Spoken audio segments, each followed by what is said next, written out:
solta o negócio aí. Então, agora vamos. Boa noite, pessoal.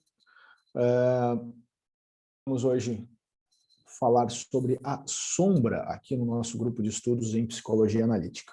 A sombra, um dos construtos de Jung que eu particularmente acho extremamente interessante. Para a gente iniciar assim essa jornada em busca da sombra, eu gostaria de saber duas coisas. Primeiro, como está a concepção, né, o conceito de inconsciente para vocês na teoria de Jung. Tudo certo? Vocês têm alguma dúvida sobre isso?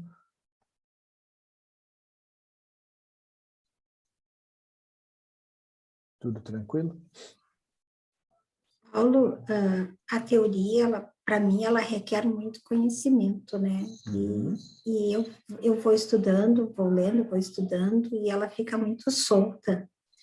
E aí, até para juntar, então, claro, eu tenho um domínio, mas meu domínio eu sempre considero raso, né? Então... Tá. Solange, eu entendo assim, ó, o que costura essa teoria é a nossa vivência. Tá? Jung, ele tem uma... Eu sempre entendi assim, né? Ele não escrevia para ser lido. Certo? Ele não tinha... Por exemplo, Freud, ele tinha uma necessidade de ser didático, de ser conhecido como o criador de uma abordagem, de ser, então... o Freud que a gente conhece, né? Era a vontade dele. O Jung não tinha essa necessidade. O Jung tinha curiosidade pelas coisas e ele estudava, pesquisava, escrevia, estudava e assim como ele ia aprendendo, ele ia produzindo. Então, a literatura é mais difícil. Uma coisa boa, assim, me ajudou, sempre me ajudou a trazer os aspectos, né, da teoria de Jung para perto, é o livro Memória, Sonhos e Reflexões, porque a gente vai, cada vez que a gente, eu não sei te dizer quantas vezes eu já li esse livro, mas cada vez que eu leio, parece que alguma coisa, sabe, quando ele puxa mais um conceito ali para aquele, né, para essa cola, né, que é, então, toda a teoria, e facilita, porque a gente vai estudando cada vez mais coisas, né, que é muito, muito grande, muito complexo o conhecimento de Jung, e cada vez que a gente vai, então, encontrando algo novo, dou uma olhada lá, dou mais uma lida naquele livro e parece que vai costurando, então, porque ele buscou durante a sua trajetória de vida, através das suas experiências, das suas vivências, que ele foi tecendo esses conhecimentos. Não dá para estudar a teoria do cara sem conhecer a vida dele. Certo? Então, quando a gente começa assim a falar desses construtos, né, como a sombra, por exemplo, que eu vou falar de uma forma como se ela fosse uma pessoa, tá? Ela vive lá no inconsciente, né? A casinha dela está lá, o endereço dela é centro do inconsciente pessoal, sem número, né, casa tal, né? Então ela vive lá. Então a gente precisa entender o funcionamento desse inconsciente. O Jung, ele diz, diferente do Freud, que o nosso inconsciente ele é autônomo e dinâmico. Então tudo que acontece dentro, né, deste inconsciente funciona de uma maneira separada do nosso consciente. Eles não são duas, inconsciente e inconsciente são duas pessoas que estão olhando em direções opostas, né, separadas ainda por um muro, vamos dizer assim. Então, a sombra, como todos os outros construtos que nós temos no inconsciente, é um arquétipo. Função do arquétipo, né, então, de uma forma bem geral, né, sem aprofundar na questão, vai ser de organizar o nosso mundo psíquico, né, de uma certa forma, lembrando, né, que os arquétipos eles são formas sem conteúdo, e a sombra está ali nesse meio, e ela também, o Jung dizia que era considerada um arquétipo, né, porque, afinal de contas, tem essa origem lá no centro do inconsciente, todo mundo tem uma sombra, e por aí vai. A sombra, então, ela tem uma função muito importante, e ela é muito interessante de ser observada. Nós podemos chegar na construção da sombra de diversas formas. A gente pode estudar diretamente ela, né, como vai ser a ideia hoje aqui, nós vamos olhar para a sombra em si, ou a gente pode fazer uma volta muito bacana, muito longa, que é observar a sombra através da jornada do herói. Como é que se observa a sombra através da jornada do herói? A gente pega uma jornada, né, um livro, um filme, um conto, né, e aí procura observar os elementos. Toda jornada do herói vai ter alguns elementos básicos, né? Tem o herói, tem, em alguns casos, a mocinha, né? Que é tipo aqueles filmes de Bang Bang antigo, né? Tinha a mocinha que tinha que ser resgatada, tinha o herói e tinha o vilão. Né? O vilão vai ser quem? Vai ser a sombra. Certo? Então é aquela coisa projetada do mocinho. Ok, esse é um caminho que não é o que a gente vai tomar hoje, a gente vai tentar fazer de uma forma mais específica, até para entender bem o que é, e depois começar a pensar, né, com esses outros elementos todos em conjunto. Então, assim, há muito tempo atrás eu escrevi um artigo que falava sobre a única vez, né, que alguém conseguiu se separar da sua sombra. Né? E esse cara, o cidadão esse que conseguiu se separar da sua sombra, ele vive na terra do nunca, né? É um puer, e quando se viu separado da sua sombra, saiu correndo atrás dela, tanto que saiu da terra do nunca, veio, né, para a Inglaterra e encontrou essa sombra pulando numa janela e pediu para uma menina, para a dona Wendy, costurar então novamente a sombra nos seus pés. Né? É o único exemplo que nós temos assim de alguém que conseguiu se separar dessa sombra. Né? E deu pepino, deu problema. Por isso que eu gosto de trazer o Peter Pan nessa história. Quando a gente vai falar de sombra, eu gosto de lembrar do Peter Pan. Peter Pan se separou da sombra, deu um monte de problema, ele teve que sair de onde estava, sair correndo atrás dessa sombra e ter ela costurada de volta no pé para se sentir completo novamente. Certo? O que isso nos traz? Bom, se o cara, o único, que conseguiu se separar da sombra, não se sentia mais completo, então a sombra tem uma importância, ela tem uma função, né? E não é apenas aquela questão de projetar as nossas experiências, os nossos aspectos negativos, né? Não é só aquela ideia do tipo, é o meu lado ruim, né? Que muitas vezes a gente escuta por aí. Não. Né? A sombra tem uma importância muito legal. E, de novo, o único cara que se separou dela se sentiu incompleto. Ok. Tem um outro material, né, já bem mais para frente, depois que o Jung já tinha descrito tudo isso, né, ele vai então fazer uma análise sobre a alquimia e coisa e tal, e o Jung escreve lá sobre o Yin e o Yang. E quando ele fala de Yin e Yang, ele mais uma vez traz esse construto, né, da sombra. Por quê? O Yin e o Yang, né, todo mundo já deve ter visto esse símbolo, né? É um lado claro, um lado escuro. No lado claro tem um pedaço do escuro e no lado escuro tem um pedaço do claro. É o equilíbrio, né? Então, aspectos positivos, aspectos negativos, o lado bom e o lado ruim, né? As questões que são muitas vezes contraditórias, mas que são complementares. O bem e o mal e por aí vai. Sobre o bem e o mal também tem um livro muito bacana dele, que é Resposta a Jó, um livro bárbaro também. Mas voltando sobre a sombra, então. O Jung ele diz assim, a sombra é o centro do inconsciente pessoal, é núcleo do material que foi reprimido da consciência. Ok, isso é muito semelhante a Freud, né? Material reprimido da consciência. Ok, Freud diz para o que eu vou reprimir vai lá para o fundão lá do inconsciente e fica lá. A diferença é que o Freud coloca esse inconsciente, ele fala, claro, uma linguagem mais moderna, aquela caixa preta, né?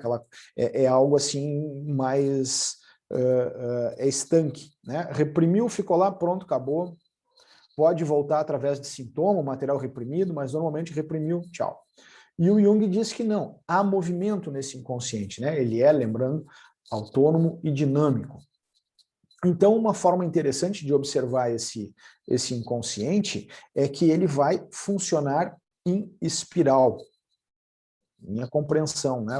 Forma que foi fácil para mim entender e eu gosto de passar dessa maneira. A gente visualiza como se fosse uma espiral, certo? Como se fosse uma espiral. Lembra de uma espiral. Tá bom.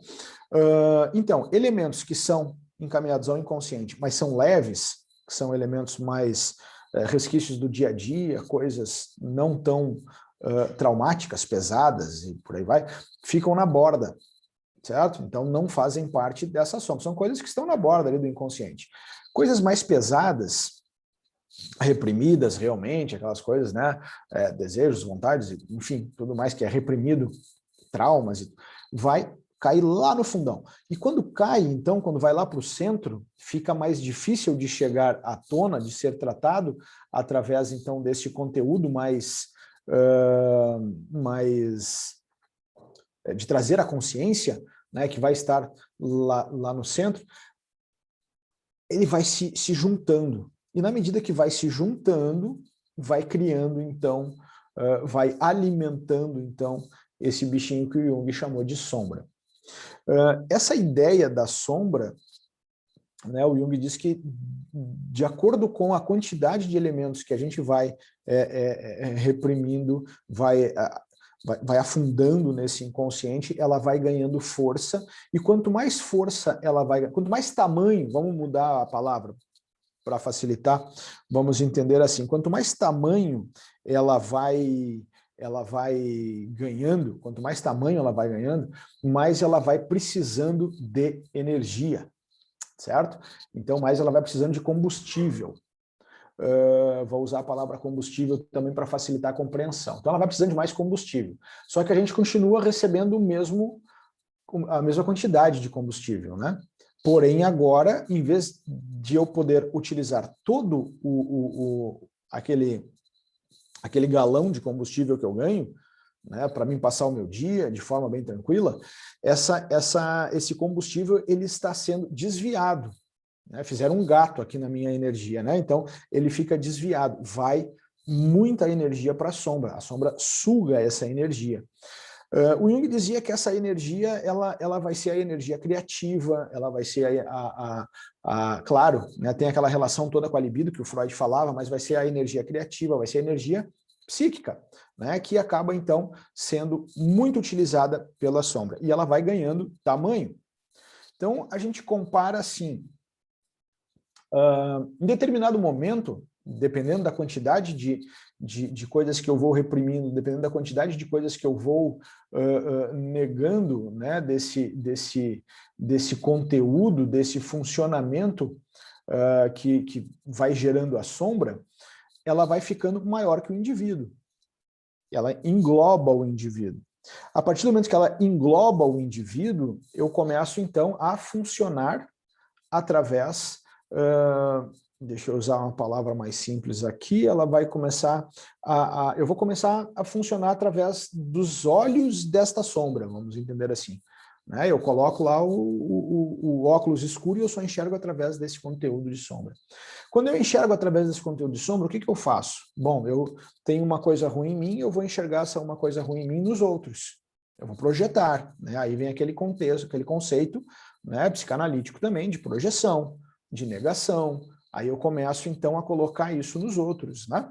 Eu começo a fazer aquelas coisas que eu acho que não devem ser feitas, né? Então eu começo a trabalhar pelo meu polo negativo, vamos dizer assim. E aí, para conseguir lidar com isso, o que eu preciso fazer? O que a gente faz para diminuir a sombra? Pergunta básica para os nossos ouvintes. O que a gente faz para diminuir uma sombra? Não pensem psicologicamente, pensem fisicamente. Olha, eu estou com um objeto, né, ele está com uma sombra enorme e eu quero diminuir essa sombra. O que eu faço? Desloca de local. Para?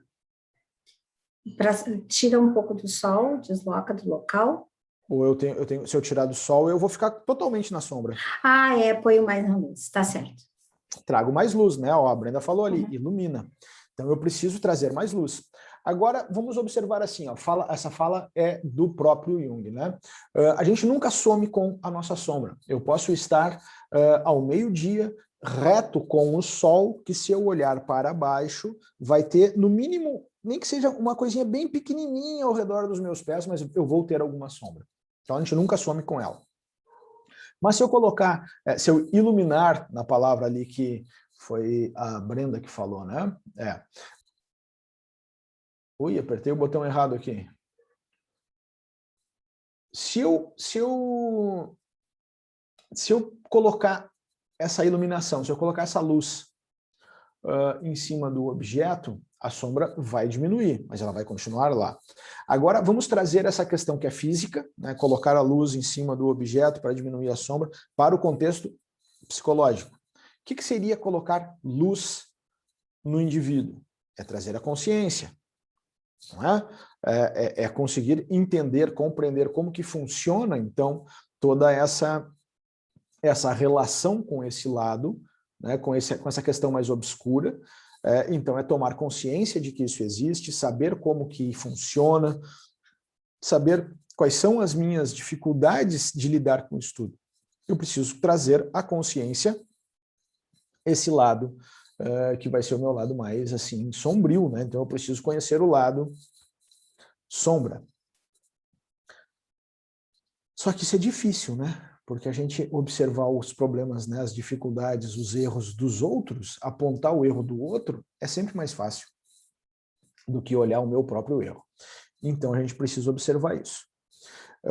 Eu vou pegar aqui, fiz essa introdução assim, né, e eu vou trazer, então, agora para vocês o conteúdo, né, eu vou pegar aqui um slidezinho, deixa eu olhar bem onde é que eu vou apertar para não interromper a gravação de novo aqui. Eu vou mostrar para vocês aqui um slidezinho bem legal do conteúdo teórico aqui, ó. Então, a sombra, né, ó, aqui já um slide mais escuro, né? Ela se refere a tudo que é de sombrio, de escuro, de tenebroso em nós. São conteúdos reprimidos, qualidades consideradas menos boas, menos desejáveis ou más. Menos boas é uma palavra que fica estranho, né? É uma frasezinha estranha, mas é exatamente isso. Por quê? Porque saiu do, se a gente botar numa régua, saiu do bom, o que vem para o lado, né, menos ali, já está sendo utilizado para alimentar, então, essa sombra. Falei para vocês antes, né, que a gente pode observar na literatura, as jornadas do herói, tem vários exemplos que a gente pode observar e pode encontrar a representação da sombra. A representação da sombra aqui, então, ela costuma ser projetada numa figura do mesmo sexo que o indivíduo. A gente precisa de elementos semelhantes, né, para conseguir estar fazendo essa projeção. Um dos momentos mais difíceis na análise, então, quando o paciente está lá, né, fazendo o seu processo de individuação, e na teoria a gente encontra o trabalho com a sombra lá, quando o Jung fala sobre os desafios ao processo de individuação, né, os obstáculos aos processos de individuação, ele coloca que um deles é de conseguir auxiliar o paciente a confrontar a sua sombra. Então, um dos momentos mais difíceis na análise é quando o paciente se confronta com a sua sombra, quando ele reconhece nas pessoas que não gosta das características que são suas, mas que não foram aproveitadas pelo ego e caíram na sombra. Então, é quando a gente começa, né, a fazer aqueles questionamentos do tipo, o paciente chega e começa a reclamar lá do fulano, o meu colega de trabalho é isso, é aquilo, meu chefe é isso, meu chefe é aquilo, tá, mas vem cá, o que tem teu nesse comportamento? Sabe quando a gente começa a fazer, claro, não dessa forma, né, eu estou sendo direto aqui para a gente entender, mas quando a gente começa a proporcionar esse insight do tipo, isso que tu está apontando no outro, será que não é teu? Né? Isso é um confronto com esse material da sombra. Só que aí o Jung fala, o paciente deve estar preparado para fazer essa confrontação. Por quê? Porque ele tem que estar pronto, né? Ele tem que estar forte para conseguir entender que aquilo que ele aponta no outro, aquilo que ele diz que está errado no outro, é dele. Né? Então, muitas vezes isso gera certa dificuldade. É um momento bastante interessante na psicoterapia. Né? A sombra é uma imagem do ego, visto que os conteúdos pertencem à pessoa. Apenas não foram assimilados, o conteúdo não desaparece, ele fica na sombra. Vai lá para o centro do inconsciente, fica lá, né? E aí então a gente acaba projetando nos outros.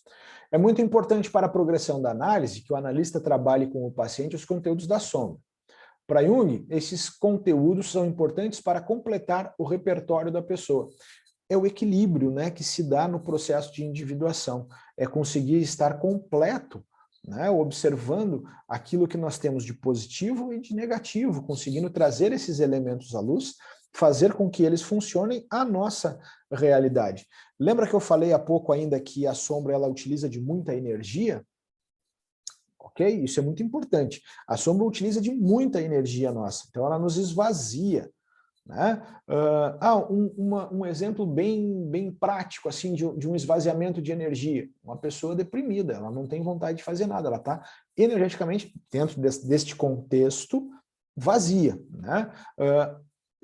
Tem uma relação, talvez, não vamos dizer que, entendo, eu estou trazendo um exemplo de como estaria o paciente vazio. Eu não estou dizendo que a depressão é uma sombra, não é isso, tá? Longe disso. É o exemplo. Então, a pessoa ela está mais vazia. Por exemplo, uma pessoa que trabalha muito com criatividade, né? Ela gira muito com a criatividade, ela precisa no seu trabalho de criatividade. Ela é artista, é escritor, é professor, utiliza muito de criatividade. Né? A psicoterapia, a gente precisa ter criatividade para conseguir trabalhar com, né, os nossos pacientes, ou de repente é um designer, né? Hoje em dia se utiliza muito aqui dos designers gráficos para as mídias sociais, tudo gera criatividade. E muitas vezes nós ouvimos dessas pessoas, estou com um bloqueio criativo. Quando alguém chega para mim e fala, estou com um bloqueio criativo, já pula uma pulga aqui na orelha, não é nem uma pulga, né? Um elefante, né? Já pula aqui, porque a primeira coisa que me vem na cabeça é, essa pessoa está tendo um vazamento energético, um vazamento dessa energia psíquica, e provavelmente isso está indo parar, né, numa sombra, na sombra. Né? Essa goteira está indo, possivelmente vai estar indo para a sombra. Então a primeira coisa que a gente observa é o que está acontecendo, como está funcionando, aonde está esse conteúdo desta sombra, né? Porque perde bastante energia. Já, o que acontece? Na medida que o paciente vai entrando em contato com esse conteúdo, como está colocando o Jung aqui, né, em relação à sombra, né, que precisa, né, caso os conteúdos sejam reintegrados, a consciência fica com maior sentido de totalidade, mais perto da individuação, ela fica com mais energia, então a pessoa se sente, ela está com o seu tanquezinho mais cheio, tem energia criativa. Então o Jung em determinado momento coloca que a pessoa recebe de volta esse elemento criativo, e aí então tem energia para utilizar com a sua criatividade. Isso é uma coisa que eu acho muito rica quando se estuda com a sombra, né? Porque esse conteúdo ele volta como uma energia criativa. O conteúdo da sombra está em evidente contraste com os ideais do ego. Ideal de ego é aquela construção bem psicanalítica também, tá? A gente precisa sempre observar qual é o ideal de ego da pessoa, ele está muito distante da realidade, se ele está muito distante da realidade, provavelmente essa pessoa vai ter grandes tombos que vão gerar frustração, que vão gerar mais elementos que estão alimentando a sombra, isso é importante. A sombra pode também ser projetada de forma coletiva, como nossos inimigos, a personificação do mal, aquele grupo que não gosta de mim, aquela coisa assim.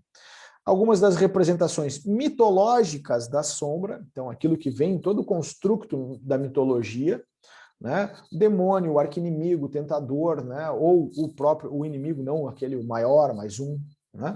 Está sempre representada nos contos, nos filmes, nos livros, vem da mitologia. E muitas vezes não, sempre, né, como diria Jung, aquilo que descobrimos estar faltando em nós. É aquilo que a gente precisa equilibrar, a gente precisa encontrar esse elemento para dar, então, equilíbrio na sombra. Tá? Que mais? Deixa eu ver. O Jung coloca assim, ó, a sombra inclui, então, tendências, desejos, memórias, experiências que são rejeitadas pelo indivíduo como incompatíveis com a persona. Persona, acho que já passamos por este conceito, né? Persona é aquela máscara, né, que nós precisamos para estar nos movimentando nos diversos ambientes sociais. Falando de forma bem curta, né? E contrárias aos padrões e ideais sociais. Aqui vem aquela questão que falávamos antes do ideal do ego. Quanto mais forte for a nossa persona e quanto mais nos identificarmos com ela, mais repudiaremos outras partes de nós mesmos. Então, quanto mais eu estiver observando o lado da minha sombra, aquele outro lado que de repente é mais iluminado vai ser ruim para mim, certo? A sombra representa aquilo que consideramos inferior em nossa personalidade e também aquilo que negligenciamos e nunca desenvolvemos em nós mesmos. Ok?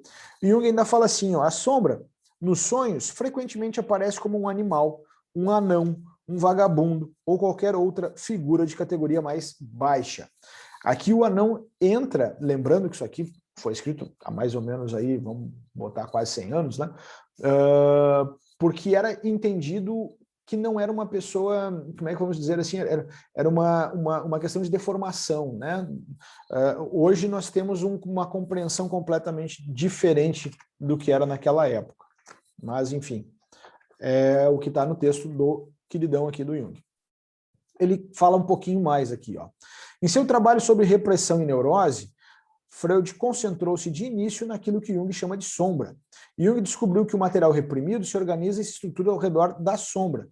Então, Freud entendeu como é que funcionava, mas não aprofundou. O Jung olhou e começou a entender, não, isso aí tudo está se organizando ao redor de alguma coisa, esse alguma coisa está crescendo, né? Então vamos ver o que é isso. E aí aparece a sombra.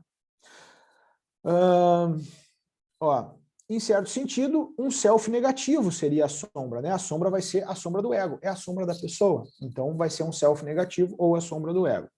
Sombra é, via de regra, vívida em sonhos como figura escura, primitiva, hostil ou repelente. Então volta naquelas figuras que nós estávamos falando antes. Ela é mais perigosa quando não é reconhecida pelo seu portador. Nesse caso, o indivíduo tende a projetar suas qualidades indesejáveis, a sombra, em outros, ou se deixa dominar pela sombra sem perceber. Quanto mais o material da sombra torna-se consciente, menos ele pode dominar. Correto? Entretanto, se a sombra é uma parte integral de nossa natureza e nunca pode ser simplesmente eliminada, a pessoa sem sombra, falamos antes, né, do Peter Pan, a pessoa sem sombra não é uma pessoa completa. Ok, deixa eu ver o que mais nós temos aqui. Ponto importante, à medida que a sombra se faz mais consciente, recuperamos partes provenientes reprimidas, previamente reprimida, de nós mesmos. Além disso, a sombra não é apenas a força negativa na psique. Ela é um depósito de considerável energia instintiva, espontaneidade e vitalidade. É a fonte principal da nossa criatividade. É o que eu estava explicando antes. Tá? Vamos ver aqui. Em relação ao obstáculo, né, do trabalho com a sombra, a parte psicoterapêutica, então, deste trabalho com a sombra, nós vamos observar que ela é um importante obstáculo para a individuação. As pessoas que estão inconscientes de suas sombras facilmente podem exteriorizar impulsos prejudiciais sem nunca reconhecê-los como errados. É a projeção, né? Quando a pessoa não chegou a tomar conhecimento da presença de tais impulsos nela mesma, os impulsos iniciais para o mal ou para a ação errada são com frequência justificados de imediato por racionalizações. Perceba, né, que toda essa construção é repleta dos mecanismos de defesa descritos lá na psicanálise. Por isso que a gente diz, né, não se vai muito longe, né, dos construtos psicanalíticos, embora aprofundamos bastante. Jung dizia aqui ainda, ó, ignorar a sombra pode resultar também numa atitude por demais moralista e na projeção da sombra em outros. Por exemplo, aqui ele traz um exemplo também já, né, isso aqui é um texto de 1959, se não me engano, ele utiliza assim, ó, um exemplo. Aqueles que são muito favoráveis à censura da pornografia tendem a ficar fascinados pelo assunto que pretendem proibir. Eles podem até convencer-se da necessidade de estudar cuidadosamente toda a pornografia disponível a fim de serem censores eficientes. Então, o que ele está dizendo aqui? Olha, o cara fica, né, tão é contra, que acaba racionalizando, dizendo que precisa estudar aquilo como sendo uma forma de aceitar que ele consome muito daquele conteúdo. Ok?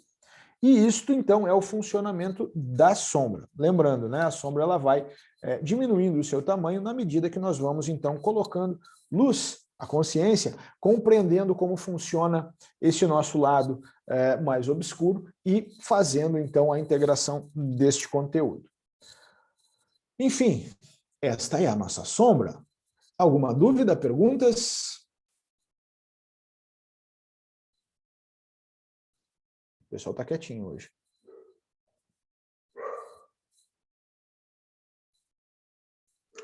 Alguma dúvida, dona Vanessa? A Beatriz, Não a Brenda? exatamente, eu acho que eu tô meio vesga com a sombra. Como assim? É que ela tá em muito... Ela tá em tudo, Ela tá na gente. né? Ela não tá em tudo, ela tá em nós, ela tá na gente. Ela tá onde a gente coloca. Sim, sim. Bom, como alguém que não conhece psicologia analítica, né? O que eu tenho ouvido de sombra é literalmente o mal que a gente não escapa, né? Porque, na verdade, ela não é o mal, ela é só uma parte da gente, uma parte da balança. Aí entra uma questão muito importante, né? No início, a Solange havia perguntado, né, sobre a questão de como unificar os conteúdos que ela entendia estar, às vezes, muito solto. E eu falei, a gente precisa entender a vida do Jung, né? A gente precisa entender a jornada dele. E em determinados momentos, inclusive, buscar conhecimentos que ele também buscou. Um deles, né, diz respeito às religiões orientais. O taoísmo, ele coloca que a gente precisa buscar o equilíbrio entre o positivo e o negativo, entre o bem e o mal, né?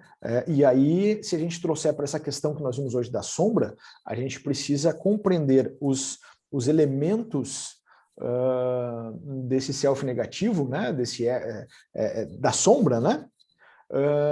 Para conseguir, então, trazê-la mais próxima de nós e conseguir, então, colocar aquela bolinha branca no meio daquele lado preto, né? E a gente vai sempre observar que nós temos aquela bolinha preta do lado daquele lado branco, buscar o equilíbrio. Então, a gente precisa sempre ter esse confronto, saber até onde nós estamos funcionando com a sombra, nós estamos projetando os nossos elementos, nós estamos agindo de maneira com esta construção, né, da sombra nos guiando. O interessante é que nós vamos fazendo um passo depois do outro, assim, em toda essa jornada, né, com a psicoterapia analítica, né, o processo de individuação, e mais lá para frente, quando o Jung vai falar, então, do self, né, de quando se está praticamente pronto, e ele diz que muitas vezes a pessoa ela gera um falso self. É uma sensação, né, que seria o estado do super-homem, né? Bom, agora eu estou pronto, posso tudo. E quando vem essa sensação de estou pronto, posso tudo, o Jung diz que neste momento a sombra veio com aquele capote e joga em cima da pessoa e diz, não tá não, eu já te trouxe aqui para trás, tu vai ter que começar tudo de novo. Então a sombra ela faz essa caminhada conosco. Né? E lembrando sempre, né, quando se observa alguns construtos, a gente pode buscar na jornada do herói, e aí neste caso aqui, o herói é o Peter Pan. Quando ele fica sem a sombra, ele fica incompleto. Ele precisa buscar de volta a sua sombra, ter ela costurada no pé para se sentir completo novamente. A gente não fica sem a sombra. Nós precisamos tê-la sobre o nosso domínio e não nós estar sobre o domínio dela. A energia que ela usa para crescer, nós precisamos ter para usar através da nossa criatividade. Né? É uma energia que nós temos que usar a nosso favor. Me dá a impressão que ela é uma das maiores forças que faz com que a gente se mexa mesmo, assim. Ela usa essa força, né, que faz com que a gente se mexa. Essa força o Jung deu o nome de energia psíquica. Ela tem um poder muito grande de fazer você estagnar, mas também de ir para frente, né? Como eu falei antes, né, a gente recebe um galão de combustível todos os dias. Se a minha sombra está muito grande, ela vai ficar com a maior parte desse galão de combustível. Se eu consigo reduzir um pouquinho, eu vou ter para alimentar as outras instâncias todas que estão dentro da minha, né, do meu inconsciente, da minha cacholinha ali, que precisam funcionar durante o dia, né? A ânima, né? A persona, e os arquétipos, o ego, e por aí vai, né? Uma turma grande que fica dentro. A gente tem... eu gosto de observar essas misturas, né? A filosofia diz que nós somos cada um universo. Então, se a gente misturar essa filosofia com a psicologia analítica, nós somos cada um universo muito povoado. Tem muita coisa dentro do nosso inconsciente acontecendo. E a gente precisa ir observando como é que isso funciona e como é que isso se relaciona com a nossa realidade.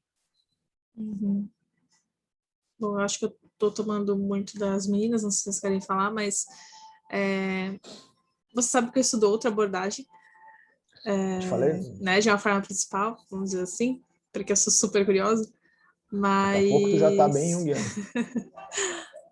mas que quando você falou da sombra e como uma projeção, né, e tal, que a gente faz, né, me veio muito o que a gente estuda no psicodrama como papel interno patológico, o que seria o papel complementar também, né?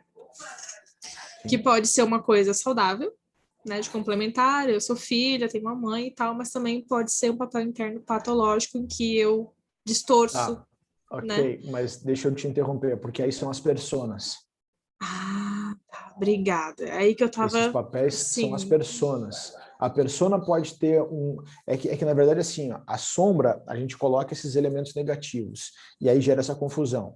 Porque nós temos na persona uma situação que se chama cristalização dessa persona, que seria utilizar dos elementos talvez não tão positivos daquela persona, né, a nosso favor. Então a cristalização não seria simplesmente uma conserva, assim, uma coisa que ficou parada, mas também uma não questão necessariamente. negativa. Talvez, Ok. tudo depende. Porque entenda assim, ó, por exemplo, tudo Psicologia, depende. né? Estamos em movimento, então tudo depende. Mas a persona, entenda assim, ó, digamos que o cara, o cidadão é um médico, cirurgião, e ele precisa ser extremamente frio durante a sua profissão, porque ele está lá o tempo inteiro, né, operando, e quer queira, quer não, uma cirurgia nada mais é do que cortar pessoas que são semelhantes a nós. Então ele tem que ser muito frio para não se sentir tocado com aquilo. Quando ele vai para o trabalho, ele coloca aquela persona, né, faz as suas cirurgias, tem essa frieza, esse distanciamento, maravilha. Quando ele vai para casa, ele tira essa persona, coloca lá então a persona do pai, do marido, seja lá do que for, né, do filho, qualquer coisa. E faz esse trânsito, ok. Se essa persona cristaliza essa frieza necessária no trabalho, vai para casa também. Então ele vai ser frio, ele vai ser distante, ele vai ser... Entende? E isso vai começar a trazer aspectos negativos no seu relacionamento. Esses aspectos negativos podem abrir espaço para que ele comece a projetar esses elementos dele nos outros. Quando ele começa a fazer isso, aí então, além da sombra, além da persona cristalizada, a sombra começa a ganhar espaço, começa a ganhar, vai virando um filme de terror, a sombra vai ganhando espaço e vai tomando conta também. E aí o que acontece? Psicoterapia, vamos lá, vamos descristalizar essa persona, vamos desnudar a persona, vamos colocar um pouco de luz aí nessa sombra, né? Vamos fazer esse confronto. Aí é o processo psicoterapêutico.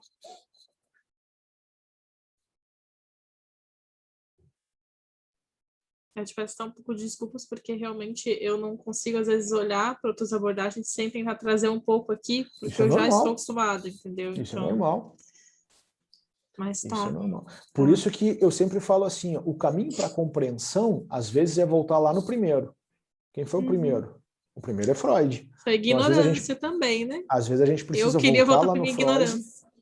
né? Às vezes a gente precisa voltar um pouquinho no Freud para compreender todos os outros. O Freud não falou de persona, não falou de papel, ele falou outras questões todas que vão, né, sendo desdobradas depois. Né? Aí, por Jung, por Moreno, enfim, né, uma volta grande acontece. Mas, às vezes, para facilitar a compreensão, a gente pode dar não, vamos voltar um pouquinho lá atrás, vamos entender um pouquinho esse passo a passo, e aí partir, só que por um outro ponto de vista. Então, ó, eu entendo como é que chegamos nesse um ponto de vista aqui dentro do psicodrama, ok, volta lá no princípio, e em vez de ir reto aqui, eu vou dobrar para a direita para entender o que o Jung falou. Entende? Porque aí a gente começa a fazer as conexões fazer mais sentido. Ok? A dupla que ficou, tem alguma dúvida? Alguma coisa que possamos responder, clarear? Não? Ok. Então, estamos no nosso horário. É o que temos para o nosso grupo de estudos de hoje. Nos encontramos no próximo.